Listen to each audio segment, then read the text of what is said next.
Oh,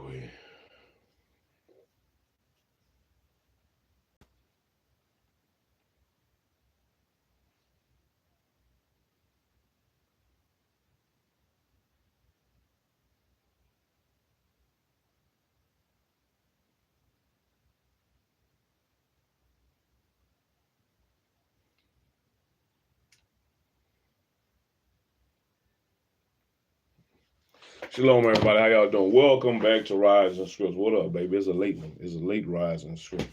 But, hey, I rose. I rose. And still I rise.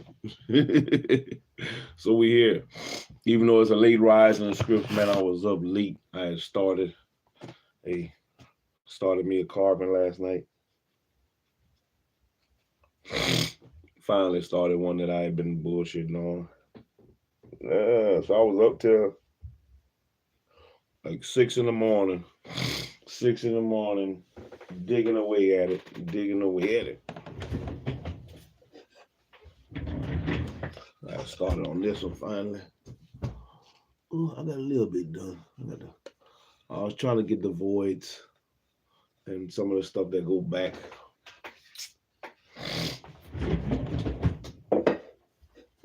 I'm trying to get these two out of the way. I'm definitely trying to get these two out of the way so I can start this new one of my grandfather. I got two. I just got dropped off the pictures for my grandfather. So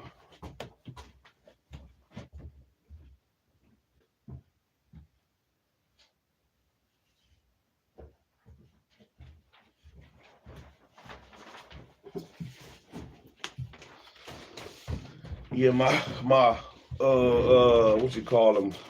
My artists or my I guess my artist just dropped me off 2 new drawings that I asked them to draw. I saw them in the pictures. I asked them to draw them, so I just got them. Of my grandfather that just passed, or not just passed, but passed last year. So we'll go ahead and try to get them on some wood so we can get started, man.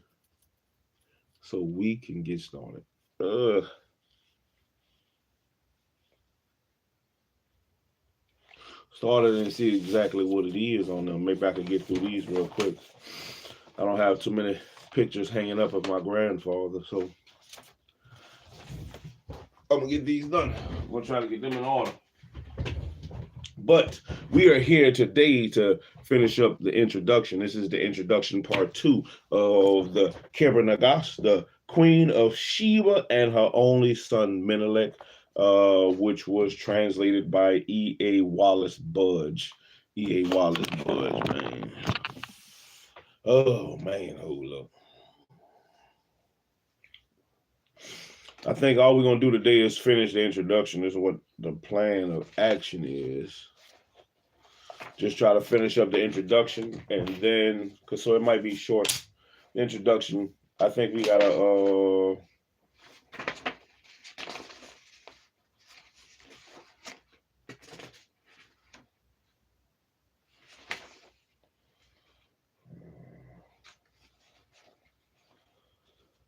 I think we only got a little bit left for the introduction.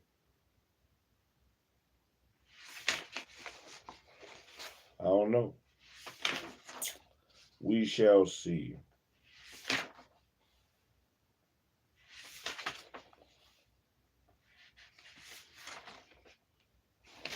Well, anyway, it's part 2. So we're going to try to see what it is and what it ain't, what we can and what we can't, the do's and the don'ts that have been laid before us in the Ethiopic text, the KEBRA NAGAST. But we have breath to breathe, man, so we have all we need to succeed. So we can go ahead and do that today, and we're going to succeed. And succeeding in reading is the plan of action. That is the objective. So even though it's a late Rise and Scripts, man, all praises, man, we're able to do it. So let's move through it. Let's roll through the sea of pages called the KEBRA NAGAST and see what treasures we can find and leave all the humbug behind. But Hey, let's get it in, man.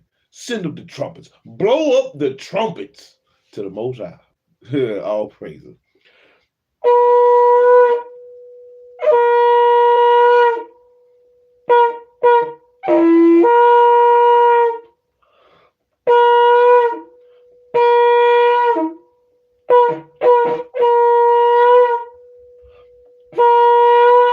Ooh, all praises. I can blow my trumpet again. All praises, all praises. So let's keep going. Let's keep going. We definitely gonna have to keep this the bookmark handy. Let's read and grow. Let's read and grow. Like, comment, subscribe, share. Tell you people, man, we're out here reading shit. And we're gonna read the KEBRA NAGAST. Introduction to the KEBRA NAGAST. This is part 2 of the introduction. And when the aforementioned queen arrived in Jerusalem, and Solomon the king had heard of it, and was quite certain from the information which he had received from his spies, that one of her feet was the foot of a goat, he planned a cunning plan in his wisdom, whereby he might be able to see her foot without asking. He placed his throne by the side of the courtyard of the temple, and he ordered his servants to open the sluices so that the courtyard of the temple might be filled with water. This was done, and the aforementioned piece of wood that was in the courtyard, having been brought there by the eagle from below paradise, was submerged by the water. But no one noticed this thing which had been decreed aforetime by the wisdom of God. And behold, when the queen arrived at the gate of the temple, now she was riding. She found that the water there, and she determined to ride into the presence of King Solomon on her beast. But they made her to know that this was the door of the house of God, and that no one whatsoever might enter in it riding on a beast. And they caused her to dismount from her beast. And her servants who were in attendance upon her supported her. And she stretched out her hand and drew up the lower parts of her cloak and her garments beneath it, so that she might step into the water. Thus Solomon saw her feet without asking her. And behold, she stepped into the water in the courtyard, and her foot touched that aforementioned piece of wood. And as the foot that was fashioned like the foot of a goat touched the wood, the might of God made itself manifest, and the goat's foot became exactly like its fellow foot, which was that of a man. And immediately she understood that mighty power that had seized her. Great fear and trembling came upon her. But she straightway rejoiced and stepped further into the water. And at length she came into the presence of King Solomon. And Solomon welcomed her with gladness, and brought her up on his throne, and paid her honor, and permitted her to sit by his side. And the queen informed him that she had come from the ends of the earth solely to worship in Jerusalem, and to hear his wisdom.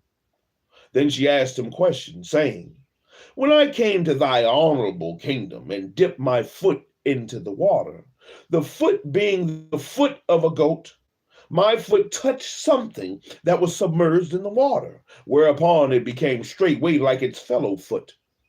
Thereupon great fear and trembling came upon me, and then joy, because of that which had happened unto me through the compassion of the governor of the universe. And then she showed him both her feet. Then Solomon praised and glorified God. All praises to God. All praises. Look at that foot. You ain't got that goat foot no more, God. You got that good foot. Step out on the good foot.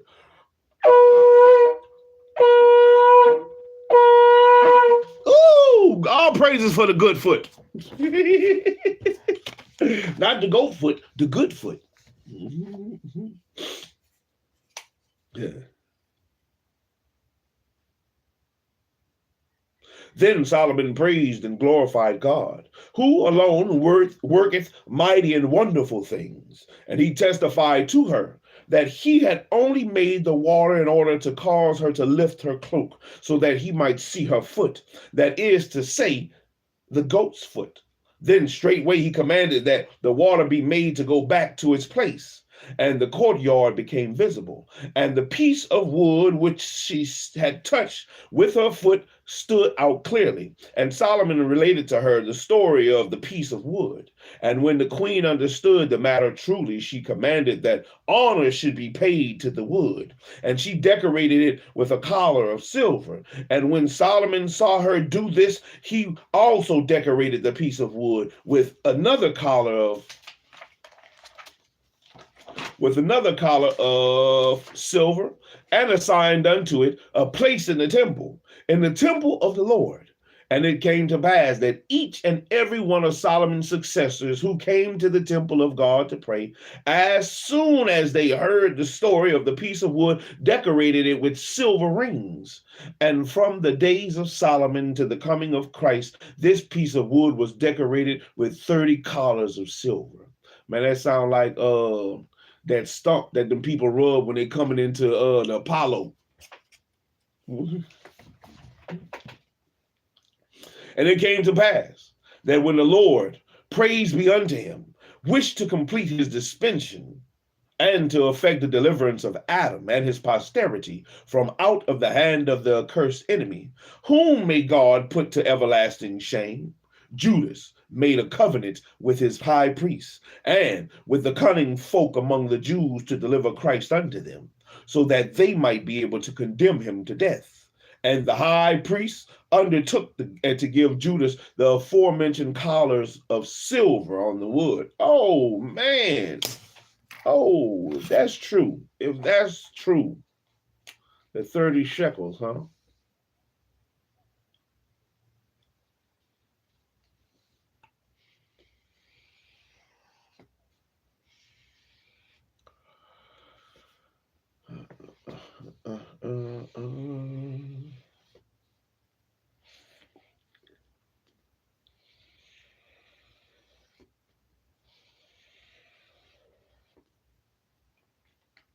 And the high priest undertook to give Judas the aforementioned collars of silver on the wood. And they sent and had the piece of wood brought by night to the place where the high priests were. And they stripped off from it the aforementioned collars of silver and delivered them unto Judas. And Judas took them and delivered the Lord Christ over to them, even as the gospel saith. And when the morning of the 5th day of the week had come, on which they condemned the Lord Christ to death on the cross, they took the piece of wood aforementioned, and they commanded a carpenter to make a cross out of it, and they crucified the Redeemer upon it. And this is a clear proof, even as the tongue of gold said that our father Adam was led astray when he ate the fruit of the tree in paradise. And it was because of this that he was stripped of his glory and driven out from paradise. And Satan reigned over him and over his race. And Adam's deliverance also took place by the dispensation of God through the coming of this piece of wood from the region of paradise. And it became an honored thing to the kings. At length to the kings of kings came, at length the King of Kings came and was crucified upon it. Damn, that's if that's true, that's interesting to know. And he redeemed Adam and his descendants from the hand of the accursed one by means of a piece of wood, even as the fruit of a piece of wood had led him into error. And concerning this, David, the prophet, said in the Psalms, "Declare ye among the nations that God reigneth from the wood." And this piece of wood became most honorable because the body of our Lord was raised up on it. And at length, when he laid it upon the dead body, that body rose up again. And the similitude became the protection to kings and a strengthening of the remainder of the Christians forevermore. And as for the 30 collars of silver aforementioned, Judas cast them back to the accursed Jews, and after this he hanged himself and departed this life by reason of his love of money. And the Jews took them and bought with them the field of the potter, and it is a place of burial for strangers unto this day.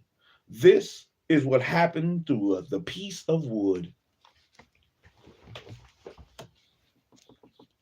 And now we will return to the subject with which we began, namely, how the kingdom of David was removed to the country of Abyssinia, and will relate the conclusion of the story.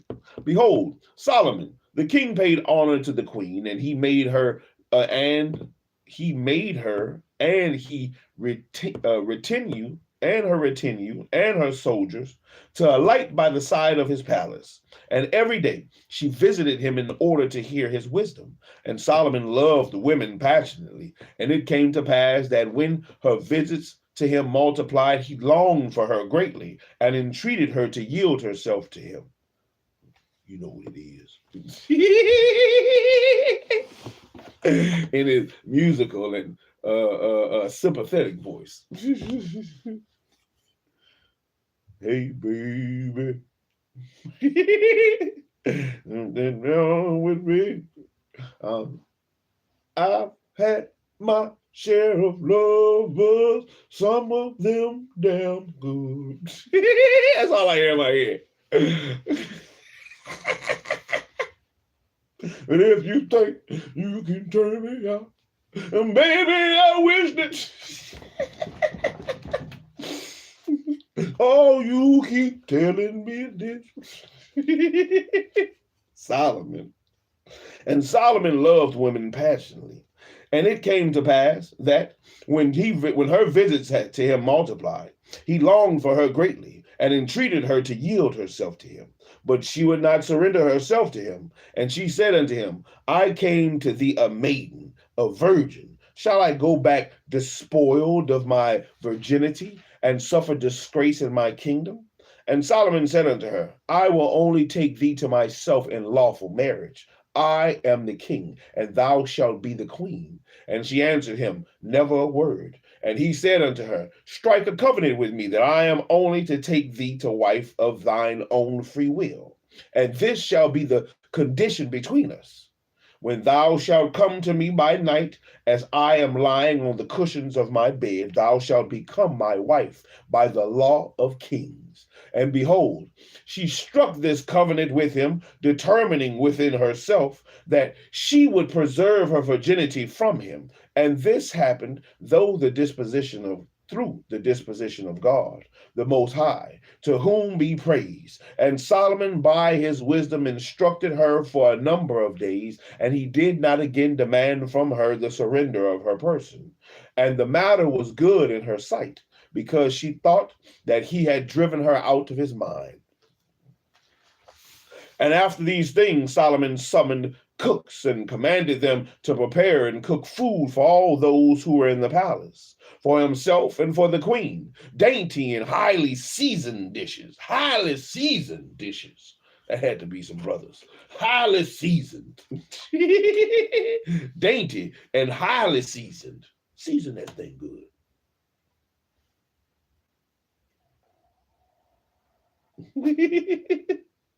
Highly seasoned. It ain't seasoned if you ain't sneezing.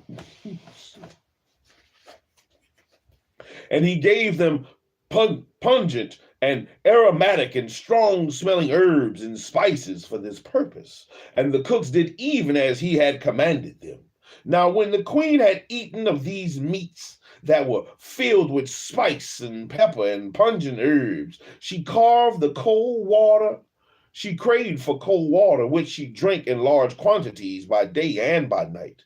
But this did not help her to quench her thirst.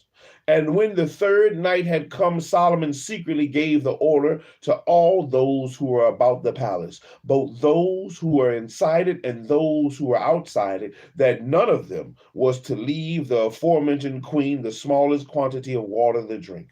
And he swore that any one of them who showed her where water was and gave her any of the water, which was his own, should be put to death forthwith and without trial. And he commanded that if any of them were to be asked for water by her during the night, they were to say unto her, thou wilt find no water except by the couch of the king. And it came to pass that when the night had come, a great and fiery heat rose up in the heart of the queen. because of the highly spiced food that she had eaten.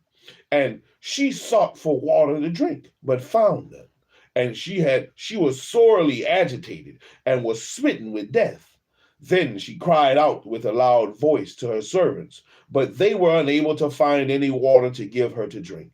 Then, by reason of the consuming thirst that had seized upon her, she wandered into the palace and went round about to everyone who had water therein to find some water to drink. And every person whom she asked said unto her, Verily, by thy kingdom thou wilt only find water to quench the flame of thy thirst by the beside of the king, by the bedside, of the king. Then the queen went back to her couch, but she could not control herself and keep still, and her spirit was about to depart from her body, and she was swooning. Then she made haste and went to the place where Solomon was, so that she might drink some water there. Now Solomon was in truth wide awake. Nevertheless, he pretended to be asleep. And the queen drank a very large quantity of water and assuaged her thirst, and she recovered her spirit, and she felt that her strength was restored after having died. And when the queen wanted to return to her couch, King Solomon started up hurriedly and seized her and said unto her, Verily, thou hast now become my wife according to the law of the kings. And she remembered the covenant that existed between him and her. And she gave herself into his embrace willingly and yielded to his desire, according to that which she had covenanted with him. And it came to pass that after these things she became with child by him. And she said unto him, I am going to return to my country and to my kingdom. And what shall I do with thy child, if it be that God shall desire to give him life? And Solomon said unto her, If God doth will this thing, and thou dost bear to me a man-child, so soon as he hath reached man's estate, send him to me, and I will make him king, and thy kingdom shall be his. But if thou dost bear a woman-child, let her stay with thee. And the queen said unto him, If I send thee thy son, how wilt thou be certain that he is thy son? And Solomon gave her his ring, and said unto her, Guard carefully this ring, and covenant with me that thou wilt not in the smallest degree break the conditions of the true and righteous covenant that existed between us and God, the governor of the universe, the God of Abraham and Isaac and Jacob, the God of my father David, shall be the witness between me and between thee. And when thou dost send my son to me, give him my ring, and let him wear it on his own hand, and he shall know, and I shall know that in very truth he is my son. And I will make him king, and send him back to thee. And she accepted from Solomon this just covenant. And he and the queen took farewell of each other. And she set out with her retinue to go to her own country, surrounded by the peace of God. And behold, on her arrival in her own country, the queen fulfilled the number of her days, and she brought forth a man-child. And she received with an exceedingly great joy, and she called him David, according to the name of his grandfather. And she had him reared in great state and splendor. And when he had arrived at manhood's estate, he was hale and strong and wise and understanding like his father. And it fell out on the day that he spake unto his mother and said unto her, O my mother, who is my father? Did he peradventure die during my childhood? Then the queen answered and said unto him, My son, thy father is alive, and he is Solomon, the son of David, the prophet of God and king of Israel. And his kingdom is in Jerusalem. And behold, the seal of the kingdom of thy father is in my possession, and it is laid up ready for thee, so that thou mayest become thereby king over the country of Abyssinia. And this is God's will, and it is not due to me. The kingdom is no longer mine, but thine, and thou, the king's son, art king. And this pleased the young man greatly. And he gave thanks to the queen. And the queen said unto him, O my darling son, gather together for thy use gifts and soldiers, and get thee to Jerusalem, that thou mayest pray there, and see thy father and his kingdom, and hear his great wisdom, and that he may make thee king according to the covenant that existed between him and me. The governor of the universe being witness between us. And thus saying, straightway she put his father's ring on his right hand, and by the will of God, praise be unto him. He gathered together soldiers, and with him and the royal gifts he set out on his journey, and in due course he arrived in Jerusalem. And when Solomon knew that a king was coming to him, he commanded soldiers to meet him. And when the young man arrived at the gate of the palace of his father Solomon, the king was not certain that he was his son. And behold, when the young man came closer and saw the riding beast of his father standing there with his saddle on his back and his bridle in his mouth, straightway he leaped up and mounted him and pranced about and unsheathed his sword with his hand. And when Solomon saw this, the matter was grievous to him, but he hid his displeasure. And when he met Solomon spoke openly what he had on his mind about the matter of him riding the beast, and how the young man had mounted him and snatched the sword with his hand. And the young man said unto him, the owner of this ring made me king of this kingdom. And when I was in my mother's womb, and this hath happened by the will of God, and when Solomon had looked at the ring and was certain about the matters connected with it, he was overcome with joy, and he stood up by his throne and threw his arms around the young man's neck, and he cried out, saying, welcome, my darling boy, son of David. And straightway he put the crown of his father David on his head, and made him to sit upon the throne of David his father. And the trumpeters sounded their horns. That's the type of parts I like.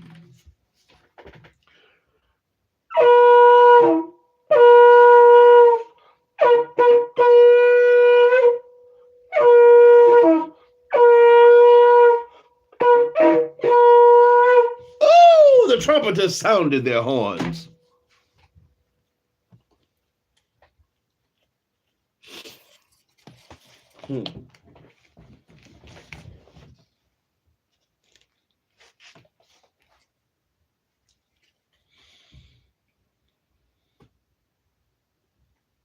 And the proclaimers of tidings cried out, saying, this is David, the son of Solomon, the son of David, the king of Israel. And the matter was noised abroad. And the rumor spread about among all the tribes of the children of Israel, that the son of Solomon, the son of the queen of the south, had come to his father Solomon, and that Solomon had made him ruler over the kingdom of his father David, and had crowned him king, and had seated him upon his throne.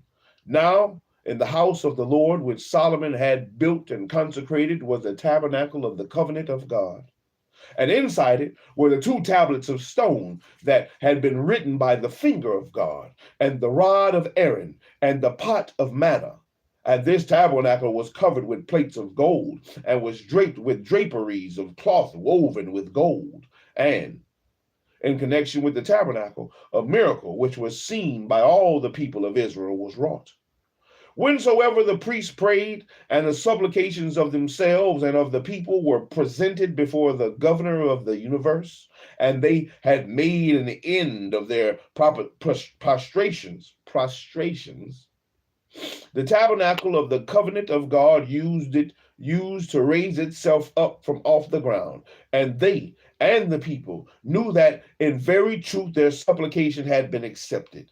And when they had made an end of their prostrations, and the tabernacle did not raise itself from off the ground, the priest knew of a certainty that some sin had been committed by themselves or by people. And then they continued to make their supplications unto the Lord. And at that same time, they searched out him that had done wrong, and they punished the guilty one. And when the tabernacle raised itself up from off the ground, they knew that God had removed his displeasure from them.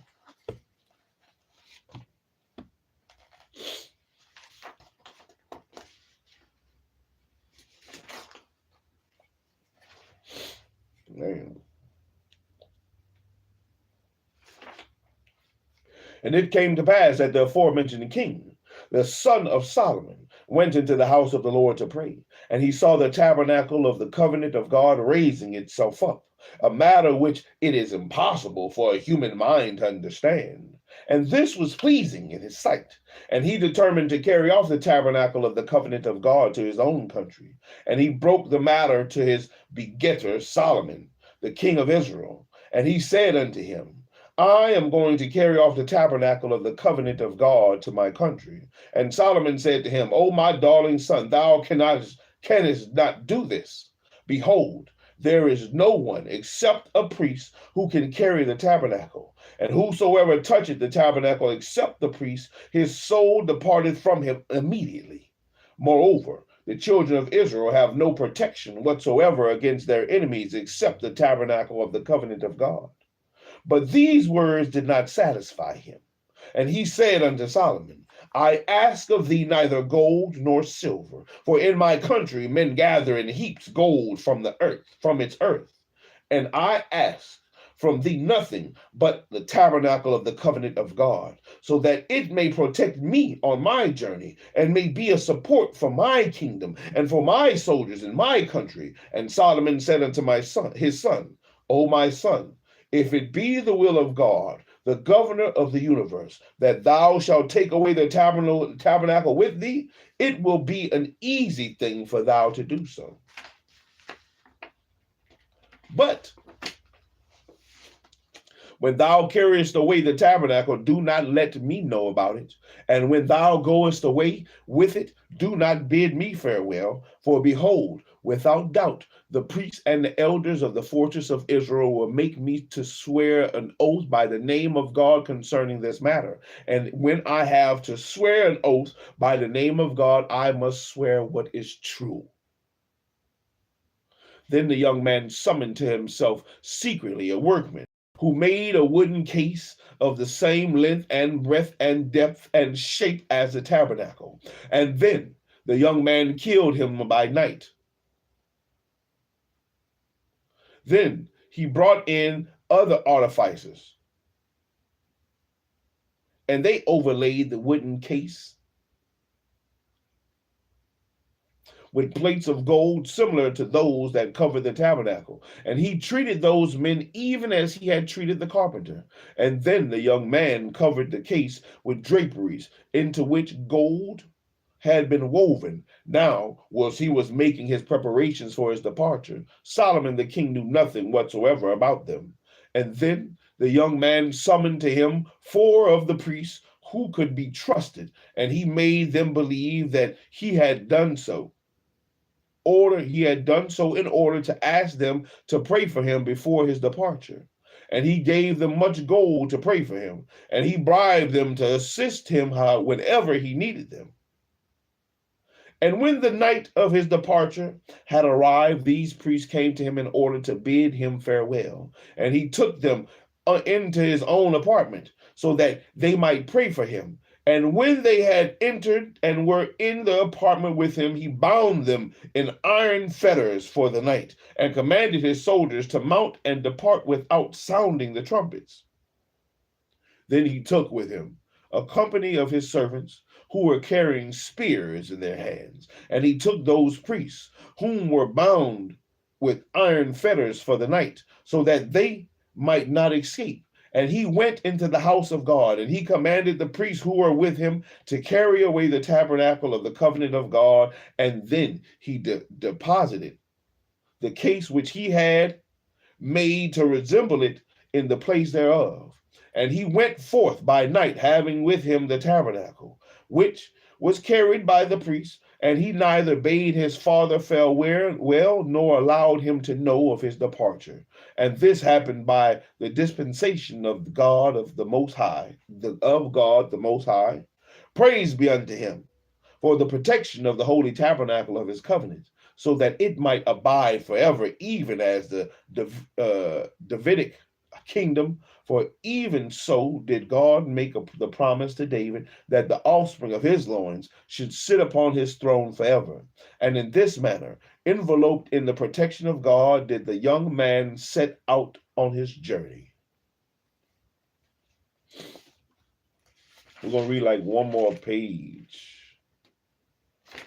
There's a number. It's number 3 on the next page. We'll read to that and then we'll stop there. We'll stop there for part 2 of the introduction.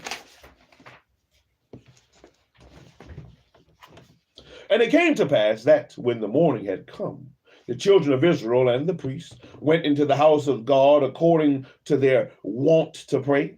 And it came to pass that when the priests had made an end of the prostration and had presented their supplications unto the governor of the universe, the tabernacle did not raise up into the air, and it did not stir from its place. And they said, behold, some folk have sinned.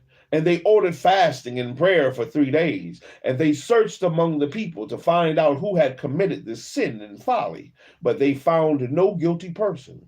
And after this, the priest went up to the tabernacle. And oh, what calamity and terror and grief were there for them, when they did not find the tabernacle of the covenant of God and its holy things, but only an empty case resting upon the place where the tabernacle had stood. Then they knew that of a certainty the son of King Solomon had taken it away. And they searched and made an examination into the number of the priests who were among the tribes of Israel. But they were not able to find those priests whom the young man had taken with him. And thus it became clear to them that the sin lay with them. And behold, the priests and the elders of Israel went to Solomon the king. And they were weeping and sorrowing because of the absence of the tabernacle of the covenant of the God from its holy shrine. And they said unto Solomon, it is thou who hast commanded thy son to take the tabernacle. And Solomon wept and cried out in pain and displayed exceedingly great sorrow. And he swore an oath to them, saying that he had not given his son permission to do this thing, and that he had not bidden him farewell, and that he knew nothing whatsoever about his departure or when it took place. And the priests and elders answered, saying, may the king live. If this thing had taken place without thy wish and without thy permission, dispatch thou with us armed soldiers, that we may pursue him and take from him the holy tabernacle of the covenant of God, so that we may bring it back to its sacred house. And Solomon gave them soldiers and money and provisions, and they set out in quest of the young man. And they rode on their way continuously 40 days. And they found merchants riding towards them on their return journey. And they inquired of them concerning the tabernacle, and whether they had seen it. And the merchants answered them, saying, we have seen a great king and his numerous soldiers, and the box of the covenant of God was with him. And they were traveling along with like the clouds when they are driven before the attack of mighty winds for a very long distance at a time.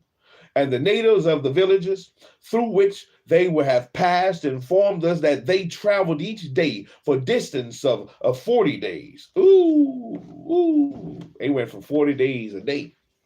It was moving fast. 40 days, the distance. Each day, the distance of a 40 days journey. And they returned defeated and disheartened and weeping and regretting, but regret in no way helped them. And behold, the young man arrived in his country safe and sound, and his mother met him, and she abdicated in his favor. And he rose up as king on the throne of David, his father, and the kingdom of Abyssinia belonged to the throne of David forever and ever. And the tabernacle of the covenant of God remained therein. This is what happened in respect of the tabernacle of the Lord.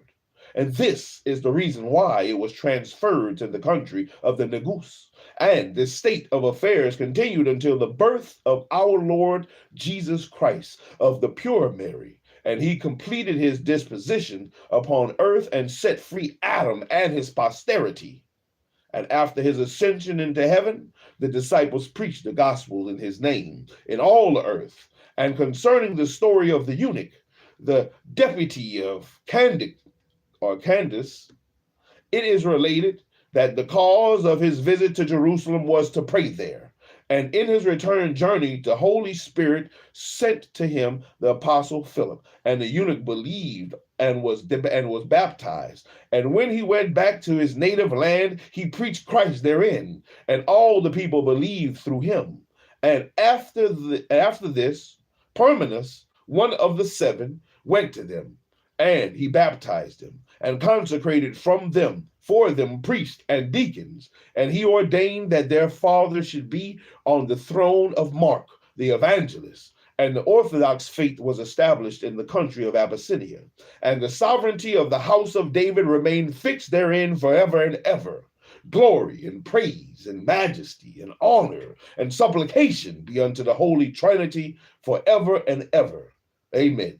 This is what was found written in the histories of the ancient fathers of the Coptic Church. Praise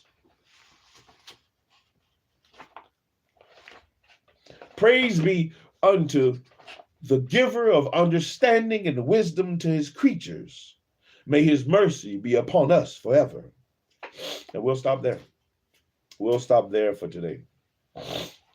We'll stop there for today in the KEBRA NAGAST.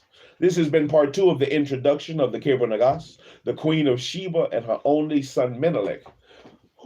Solomon's son David came up to see his daddy. Who is my daddy, mama?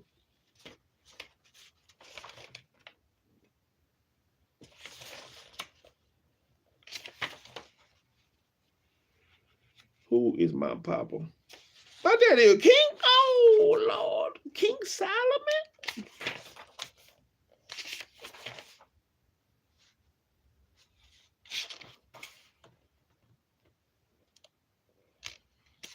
I'm trying to see if I remember where I saw the beginning. Oh, here we go. There we go, the beginning. So yeah, we got a part 3 to the introduction. There will be a part 3 to the introduction for sure. A part 3 to the introduction. Hopefully not a part 4. Hopefully we can get through. We can read if I get up early enough. We can go ahead and just dive right into it and keep going. And hopefully the next session will finish the introduction so we can actually get into the book. We'll see what's what. But that has been Rise and Scripts for today. Rise and Scripts, the KEBRA NAGAST. We are looking to see what it is and what it ain't, what we can and what we can't, and the do's and the don'ts that have been laid down in the sea of pages for us. And we're going to seek out and find the treasures that have been left behind. So, hey, man, I appreciate everybody that stopped by, listened in, gave you a like, gave you a view. But like, comment, subscribe, share, tell your people, man, we out here reading shit, man. Shalom is reading shit. And we trying to grow. We trying to seek, find, grow, learn, prepare ourselves, correct our minds, be better than we were today. I mean, better than we were yesterday, and better tomorrow than we were today. That is the objective. But today we have succeeded. We have succeeded in the little, which was reading. We have read a good 40 minutes. A good 40 minutes we read. That's good. A good 40 minutes. Now we can come back in the next live, which will be in just a little bit. After I cut this off, we'll come back and we'll pick up with the family time reading. Family time reading, book number 10 of the Desmond Cole Ghost Patrol series. Ghouls just want to have fun. But all praises we're able to finish the KEBRA NAGAST, or this part of the reading today. All praises to the Most High, the God of Abraham, Isaac, and Jacob.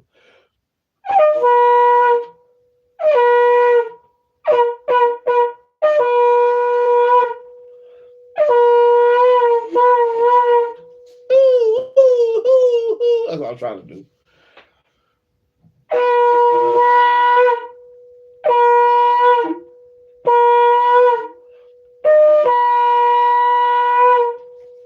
Man, all praises. All praises. Till next time. Till next time, baby. I'm Shalom. I'm out here. Man. Making stuff happen. Reading. We're going to keep pushing, man. We're going to keep pushing till next time. Hope everybody has a wonderful day. Wonderful day. Be on the lookout for the family time reading, man, as we go into book number 10. Book number 10, Andre Mendoza's book, Desmond Cole Ghost Patrol series, book number 10. So, hey, shalom, everybody. I'm out. Shallow out.